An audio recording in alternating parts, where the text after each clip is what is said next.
এই ছবি থেকে এটা হচ্ছে ওই ম্যাজিস্ট্রেট ভদ্রলোক আমার ঠাকুমা। এই যে এটা, আচ্ছা এনারই মানে এই সাথে।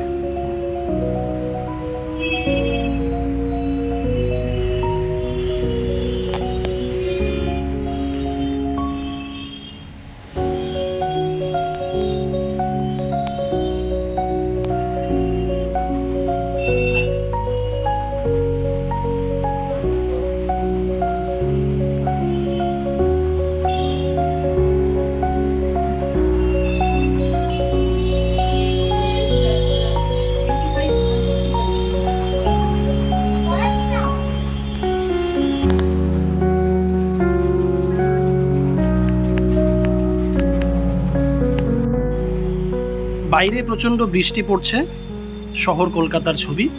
তা একেবারে বিছানাতে বসে রয়েছি, সেখানে দুটো কাপ রয়েছে। রূপবাবু, যে বিষয়টা জানতে চাবো আপনার কাছে, এই যে কাপ, যে কাপের বিষয়ে আপনি অনেকটা বললেন, দর্শকরাও জানতে চায়, এটা তো একটা ভিনটেজ, বিশেষত্ব কি কোথায় পেলেন, কীভাবে আপনার হাতে এলো? আচ্ছা, এই কাপগুলোর ইতিহাস বেশ মানে কম্প্রিহেন্সিভ, কেননা এগুলো হচ্ছে অ্যাঙ্কার হকিংসের milk glasses, Fire King milk glasses. এটার ইম্পর্টেন্স এই জায়গাটায় যে এটা কেন ভিন্টেজ সেটা আগে বলি। কারণ প্রথম কথা হচ্ছে যে যখন ইন্ডিয়া কলোনাইজ ছিল বাই দ্য ব্রিটিশ, রাইট, সেই সময়টাতে অ্যাঙ্কার হকিংস একটা আমেরিকান কোম্পানি মূলত ইংল্যান্ডের যারা রয়্যালটি, যারা নোবেলিটি ছিলেন, যারা আমাদের উপর রুল করতেন ডিরেক্টলি আর কি, তারা এই কাটলারি ইউজ করতেন তাদের চা পান করার সময়। আর চায়ের তখন প্রচণ্ড একটা রমরমা ছিল, মানে তখন মদের চাইতেও বেশি পছন্দের পানীয় ছিল আন্তর্জাতিকভাবে চা। আর এগুলো কনজিউম করতো ব্রিটিশাররা মূলত অ্যাঙ্কার হকিং এর ফায়ার কিং গ্লাসেসে। অ্যাটমিক এরার যেটাকে বলে, সেই পর্যন্ত এটা একটা প্রচণ্ড widely respected form of cutlery ছিল। মজার কথাটা এই যে ভারতবর্ষে কখনো এর কোনো দোকান ছিল না, অ্যাঙ্কার হকিং এর কোনো দোকান ছিল স্টিল নাও এখনো পর্যন্ত অ্যাঙ্কার হকিং এর আমি যতদূর জানি কোনো দোকান ছিল না। They stop producing milk glass in the 70s, actually late 60s I think. তার মানে এই মুহূর্ত পর্যন্ত ভারতীয় মার্কেটে এর কোনোদিনও যেহেতু কোনো রিটেলার ছিল না, এখন কোনো রিসেলারও নেই, আর এখন প্রোডাকশনও হয় না, সুতরাং ইন্ডিয়ান মার্কেটে ইট ইজ নট অ্যাভেলেবল। এটা যদি আমরা আনুমানিক প্রাইস ধরি, কি হতে পারে? আমি যদি বেচি আমার কাপ ডিশের সেটটা, একটা সেট, আমি 20 থেকে 25,000 টাকা তো নিশ্চয়ই চাই। এটা পাওয়া যায়। এটা আপনার হাতে কিভাবে এলো? এটা আমার হাতে এলো তার কারণ হচ্ছে আমার ঠাকুমার বাবা, উনি ছিলেন ব্রিটিশ আমলে একজন ডিস্ট্রিক্ট ম্যাজিস্ট্রেট। তো এবার হয় কি যে লেট আই থিঙ্ক ওনার নাম ছিল অতীন্দ্রনাথ মুখার্জি। তো আমার ঠাকুমার বাবা, উনি ওনার একজন ব্রিটিশ কি বলবো কলিগ ইংল্যান্ডে, তাকে দিয়ে এগুলো আনা করে, একদম ইম্পোর্ট করেই আসে। তো সেই সময় থেকে আমার বাড়িতে অনেক এরকম কাটলারিজ আমার ঠাকুমার বাবা লেট অতীন্দ্রনাথ মুখার্জি উনি এনেছিলেন, এবং ফ্যামিলির তরফ থেকে আমাকে এইরকম 2টি কাপ ডিশের সেট দেওয়া হয়েছে অ্যাঙ্কার হকিং এর Fire King. As you can see this are called milk glasses. এর ম্যাটেরিয়ালটাকে বলা হয় মিল্ক গ্লাস। এটা হচ্ছে milk glass, it's tremendously shiny as you can see, yeah. এবং এই ব্লু টিন্টটা প্রচণ্ড স্পেসিফিক, আলো পড়লে এটাতে সাদার মধ্যে একটা বেশ নীলচে আভা খেলে, রং খেলে। তো হ্যাঁ, আমারটা আমি বিক্রি করলে 25-এর কমে তো বিক্রি করবো না। এই কারণে নয় যে এটা পার্টিকুলারলি দুর্মূল্য, এটার এই জন্যই ভ্যালিউ যেটি ইন্ডিয়ান মার্কেটে অ্যাভেলেবল নয়, কোনোদিনও বিক্রি হয়নি না। আপনার মায়ের কাছে একটা বিষয় শুনলাম যে এই দুটো কাপ আপনাকে দেওয়া হয়েছে এবং আপনার উডবি ওয়াইফ যিনি হতে চলেছেন এবং আপনার জন্য, মানে আপনারা এখানে চা খাবেন, তো সেক্ষেত্রে এটা বিক্রি করতে কোনো প্রশ্ন নেই? কোনো প্রশ্নই ওঠে না, আমি বিক্রি করবো না। Let's be honest, it's not for sale. এটা আমি পাবো কোথায়? This is a part of my families history. একজন ম্যাজিস্ট্রেট ছিলেন আমার ঠাকুমার বাবা, তিনি এখন বেঁচে নেই। তার সময়কার ইতিহাস, তার পরম্পরা, তার ঐতিহ্য, তার স্মৃতি বেসিক্যালি আমি বহন করছি। এবং এই কাপ ডিশ আমার পরিবারে ঠাকুমা, আমার বাবা, তারপরে আমার কাছে এসছে। So it's been 4 generations.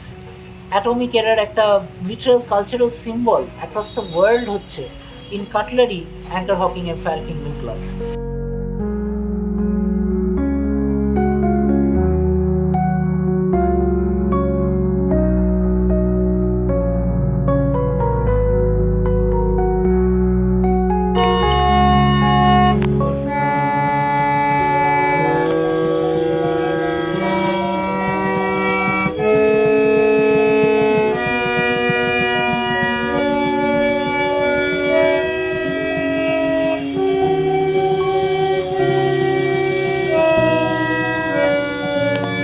যে বাদ্যযন্ত্রে এই মুহূর্তে হাত রেখে রয়েছেন, আমাদেরকেও সাউন্ডও শুনিয়ে দিলেন, এটার অ্যাকচুয়াল নাম কি, আপনার কাছে কিভাবে এলো এবং বিশেষত্ব কি?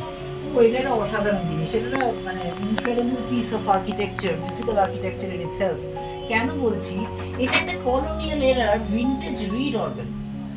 রিড অর্গানের বিশেষত্ব এইটা যে প্রথম কথা এটা 1930-এর পরে আর বানানো হয়নি গ্লোবালি পৃথিবীর কোথাও 1930-এর পরে আর রিড অর্গান বানানো হতো না, কারণ ততদিনে পিয়ানো জিনিসটা মাস প্রোডাকশন শুরু হয়ে গিয়েছিল আর রিড অর্গান আস্তে আস্তে অবসলিট হতে থাকে। ফলত this is one of the last pieces of ancient musical history of the colonial times, এবং predating the colonial times, যেটা আমার বাড়িতে এখন আছে। ব্যাপারটা হচ্ছে যে আমার ঠাকুমার বাবা, ওই যে বললাম late Atindra Mukhopadhyay, Atindranath Mukherjee, right, that was his name. ভদ্রলোক ব্রিটিশ আমলে ডিস্ট্রিক্ট ম্যাজিস্ট্রেট ছিলেন, এবং ওনাকে একটা couple during his rule as magistrate in Bengal, একটা ইংলিশ কাপল, তারা বিদেশ চলে যাচ্ছিল, মানে নিজেদের দেশে ফেরত যাচ্ছিল আর কি, ইন্ডিয়া ছেড়ে, after serving there time here. তো তাদের কাছেই বাদ্যযন্ত্রটি ছিল ফর 20-30 ইয়ার্স। এবং আমার ঠাকুমার বাবা, আমার ঠাকুমা তখন অত্যন্ত ছোট, 5-6 বছরের মেয়ে, তো যাতে করে আমার ঠাকুমা ভালো করে বাদ্যযন্ত্র বাজাতে শিখতে পারেন, উনি ওদের থেকে ফ্রম দ্য ব্রিটিশ কাপল এইটা অ্যাকোয়ার করেন, রাইট। এবং এটা আমাদের বাড়িতে আমার ঠাকুমার 5 বছর বয়স থেকে আছে, আমাদের বাড়িতেই প্রায়, তার মানে ঠাকুমা আজকে প্রয়াত হয়েছেন 15 বছর, 90 বছরের কাছাকাছি আছে। কনজারভেটিভ এস্টিমেট, এই মেহগনি কাঠের এই অ্যান্টিক জিনিসটি, এটা আপনার অন্তত পক্ষে 130 বছর পুরনো, অন্তত 130 বছর পুরনো। এর বিশেষত্ব এইটা যে এই স্ট্রাকচারটা যেটা দেখছেন, এটাতে আপনি যদি প্লে করেন, if you play this, it's not like a piano. পিয়ানোতে টাচ করলেই আওয়াজটা হয়, এখানে একটা ফুট বেলো আছে, এটাতে এই ফুট বেলো করার সাথে সাথে এইটা বাজালে তবে আওয়াজ বেরোয়।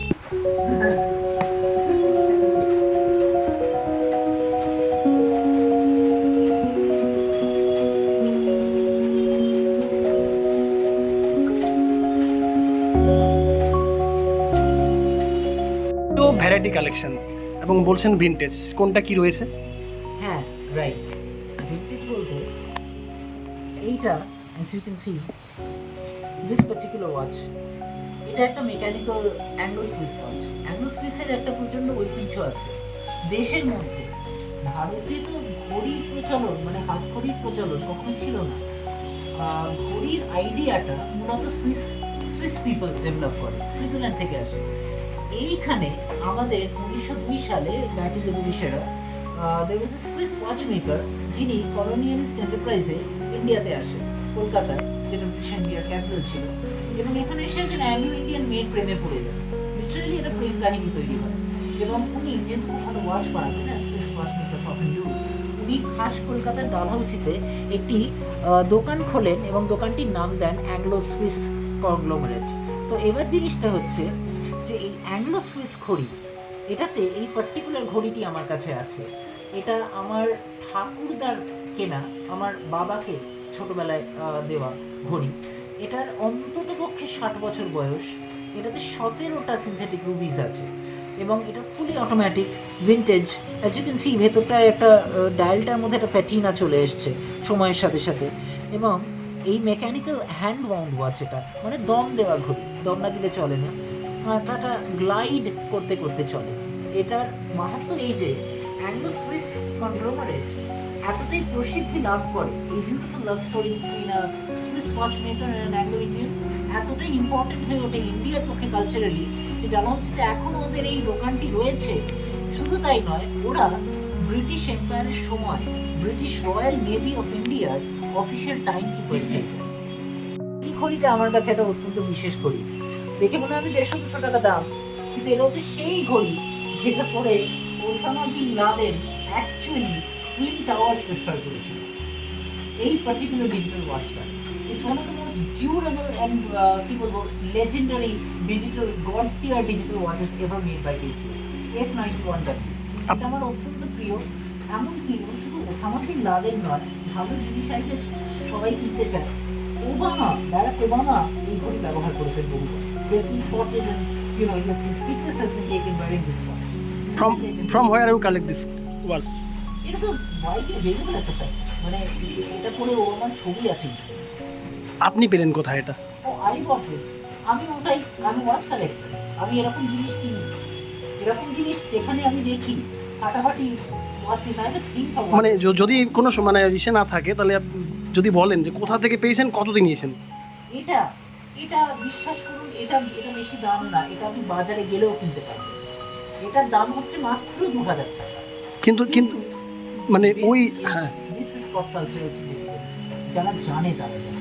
এমন একটা এর বাইরে তো আরো অনেক কালেকশন রয়েছে। অনেক কালেকশন রয়েছে আমার, কিন্তু এটার সাথে এই যে দুটো জিনিসের, একজন মার্কিন যুক্তরাষ্ট্রের প্রেসিডেন্টের পরা ঘড়ি, সেটা কিনা একজন লোকের পরা ঘড়ি যেটা মার্কিন যুক্তরাষ্ট্রের টুইন টাওয়ার্স ডিস্ট্রয় করে দিয়েছিল, এই অ্যানালজিটা আমার ভীষণ ইন্টারেস্টিং। না কেউ তো প্রশ্ন করতেই পারে যে আপনি কি করে দাবি করছেন এটা সেই ঘড়ি?